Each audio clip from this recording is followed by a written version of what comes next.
Daylight, my MVVs, welcome. It's been rumored that the Ooni of Ife marched with his bodyguard to, a house that belongs to Iya Agba inside the palace of the Ooni of Ife. They said Iya Agba happens to be one of the oldest living woman inside the palace that, of course, is a blow. Okay, you understand what I mean when I say blow, blue-blooded. Okay, and that woman has been living there. They say she's like 97 years old.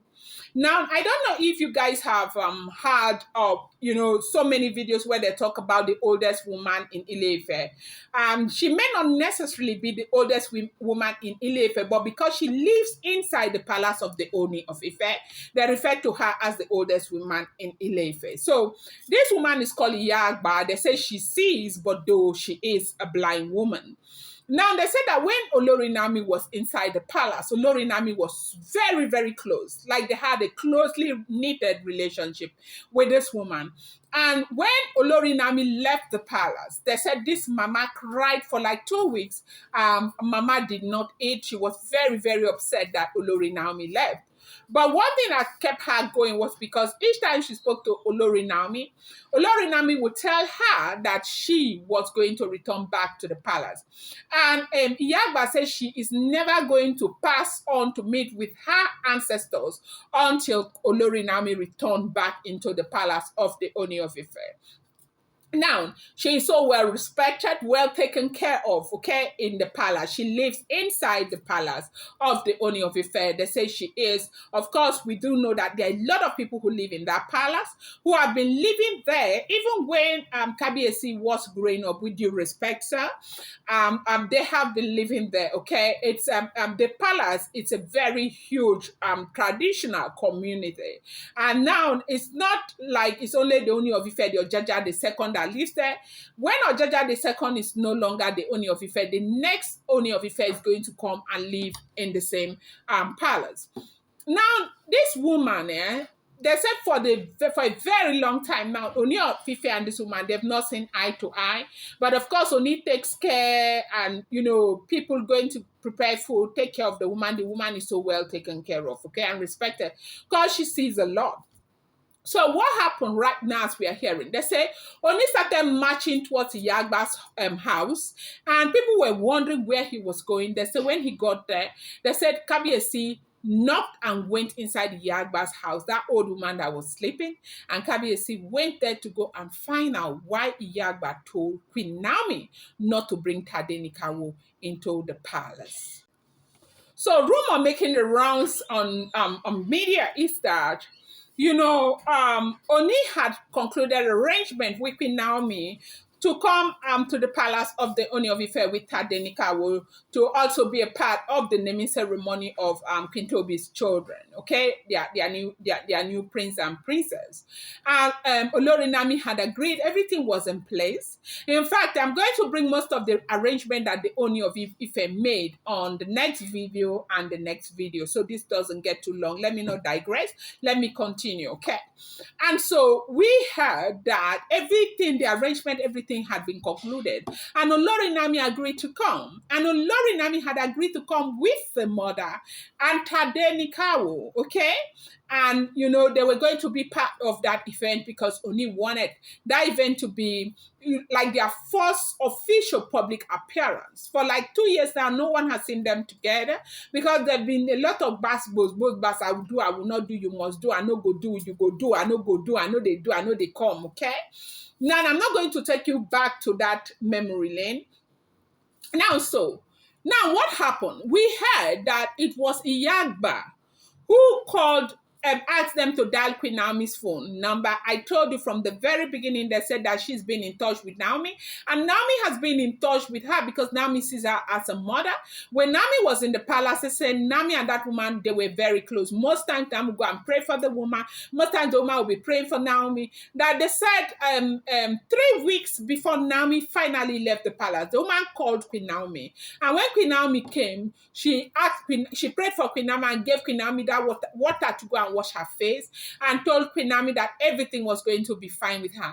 And they said Queen Naomi was trying to probe the woman that what did she see? What did she see? The woman did not say. And when Queen Naomi left, she felt so bad. She cried so much. So right now, they say it was Yagba who asked the great-granddaughter to dial Olori Naomi's phone.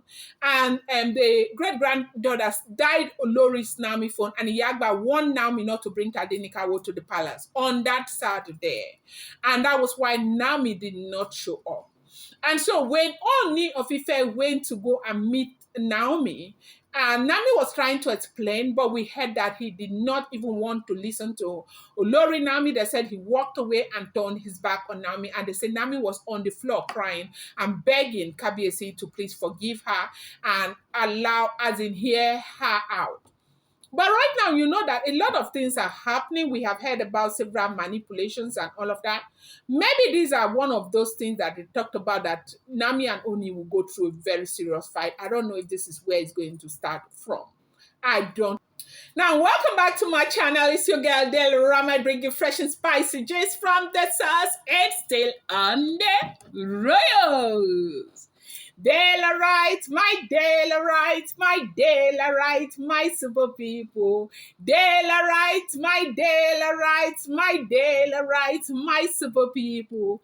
How are you? How are you guys doing? I appreciate you. I love you. I thank you. Esheo, adupeo, my people. Thank you so much. Thank you. May God bless you. May God bless you. From the depth of my heart, I say thank you.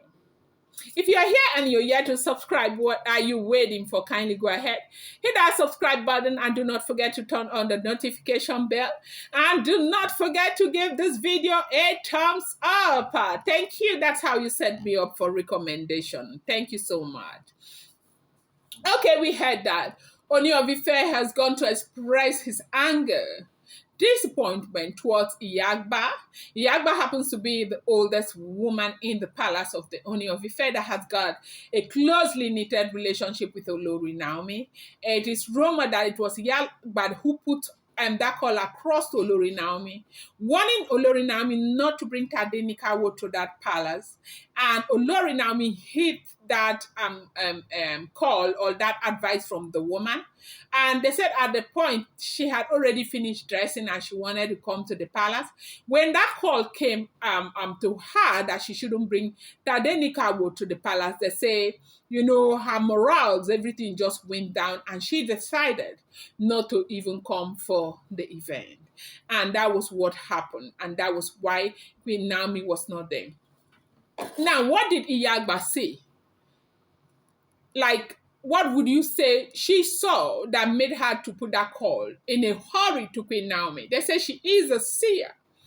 You know, this is a traditional community and they have a lot of seers there. You know, people see in different dimensions, okay? Those who have third eyes, they see things. They may not see clearly. Some see certain signs and they feel like it's a premonition. And some see very clearly and they can interpret the revelation that they have had. And, you know, some, I don't know, but they have a lot of people who say that. And Yagba happens to be that one person they say sees very well. But if she thinks it's irrelevant, she's not going to say it. And they say she was the one who saw and called Naomi in a hurry. They say she had to call her great-granddaughter to put a call across to Queen Naomi. And when the woman put that call across to Queen Naomi, Iya Agba spoke to Queen Naomi. And so Iya Agba must have seen something bad that was not going to be good for Queen Naomi. And that was why she stopped Queen Naomi from coming with Tadenikawo. And I feel like at this junction, people should just kind of like the Ooni of Ife should understand that, you know, that woman prevented something that may have been detrimental even to him himself, not just Olori Naomi and Queen Naomi. Perhaps the coast wasn't clear at that time. And I think that at this point, right now, they need to give Queen Naomi some time because it's not easy to put all of this together. Everything is just happening at the same time. And you just, people are just so bent on, you know, Oni is bent on bringing her into the palace, which is what a lot of people want. But there are this other group of people who are saying Queen Naomi cannot continue to be scared. Queen Naomi need to pull the bull by the horn. But what you know that when a woman is all by herself, it's easy for her to make certain decisions. But when she has got a child, a mother's first instinct is to protect her child. And that is exactly what Olori Naomi is doing. There is no way you will tell me that if I go here and there is just the slightest possibility that my son, my daughter might not be safe, and you expect me to go, I'm not going to go. Even if I'm going to go and get millions, billions of dollars, I will not go. And probably that was what made her not to come again.